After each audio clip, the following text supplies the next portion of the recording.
In the far reaches of ancient China, beyond the terraced rice paddies and the tranquil bamboo valleys, there stood a range of mountains the local villagers called the Silent Spine. These mountains were perpetually cloaked in a thick, swirling mist, their jagged peaks disappearing into the low-hanging clouds. It was said that within their imposing shadows, ancient legends lay dormant. The elders, their faces etched with the wisdom of generations, would whisper tales of a dragon that dwelled there. This wasn't a monster of destruction, but a guardian spirit, a protector of the land. And intricately bound to this magnificent dragon was a sword of immense power. This is the legend of how that sword was tested and why the mountains continue to cast their long, mysterious shadows to this day. In the small village nestled at the foot of the Silent Spine, a palpable sense of unrest had begun to take root. The rivers that nourished their crops were drying up with unnatural speed. Fierce winds howled through the valleys without the slightest warning. And at night, as the villagers huddled in their homes, it felt as though the great mountains themselves were breathing, slow and deep. The village elders, their brows furrowed with worry, gathered in the ancestral hall, the air thick with tension and the scent of aged wood.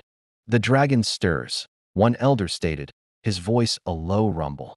"And when the dragon stirs, the sword must choose its master." All eyes turned to Master Liang, the last known guardian of the old ways, a man whose wisdom was as deep as the mountain valleys. Master Liang, his gaze steady, uttered only one profound statement: "The sword does not belong to the strong. It belongs to the worthy." Wei Shun had been Master Liang's devoted student since he was a boy. His life was a testament to discipline. He rose before the first light of dawn, his silhouette a blur of motion as he practiced his forms until his hands were raw and blistered. He bowed with deep respect before every lesson, absorbing his master's teachings like a sponge. Yet, despite his rigorous training, a restlessness churned within his heart. When whispers of the stirring dragon reached his ears, a cold tendril of fear found its way into his spirit. "Master, I am not ready," he confessed, his voice barely a whisper. Master Liang looked at his student, his eyes calm and reassuring. "The mountain does not test your skill with a blade," he replied gently. "It tests the strength and purity of your heart." As dawn painted the sky in hues of orange and pink, Wei Shun began his solitary ascent up the mountain path. The stone steps, worn smooth by time, twisted and turned through ancient pine trees. A cold, damp mist clung to his training robes, chilling him to the bone.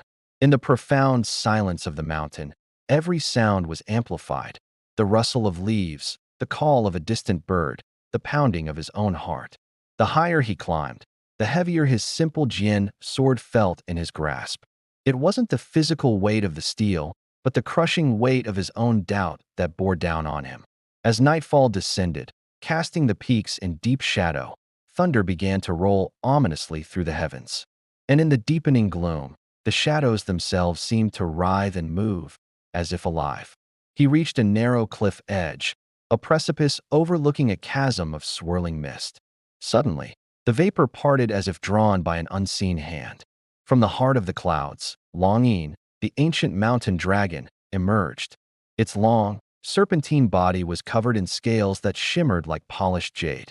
Its eyes, two glowing orbs of gold, held the judgment of ages. Overwhelmed by the majestic sight, Wei Shun instinctively dropped to his knees.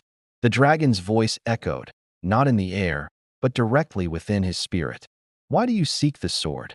it asked, its tone resonating with ancient power. Wei Shun, summoning his courage, answered with raw honesty. "Not for glory, not for power, but to protect the people below, to ensure their peace." The great dragon circled him in a profound, contemplative silence, its form gliding through the mist like a celestial river. Then, the dragon summoned three powerful visions before Wei Shun's eyes.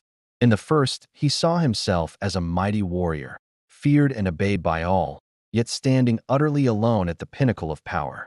In the second, he witnessed his own defeat and disgrace, his name and deeds forgotten, erased completely by the sands of time. In the final vision, he saw himself returning to his village, an unknown and uncelebrated figure, but his heart was filled with a deep and lasting peace. The dragon's voice echoed in his mind once more. Which of these paths do you choose? Without hesitation, Wei Shen bowed his head low. I choose the path where others sleep without fear, even if my own name is never known. At his words, the entire mountain seemed to tremble in response. From a stone altar that materialized from the mist, a sword slowly rose. Its blade was a deep, absorbing black, reflecting no light at all. Its hilt was intricately carved with ancient symbols of protection and balance. This was the Sword of Shadows. The dragon spoke a final time. This sword does not cut flesh alone. It cuts through intention, separating truth from deception. As Wei Shun reached out a trembling hand to grasp it, the dark blade grew warm, a sign that it had accepted him, that it had found a worthy heart.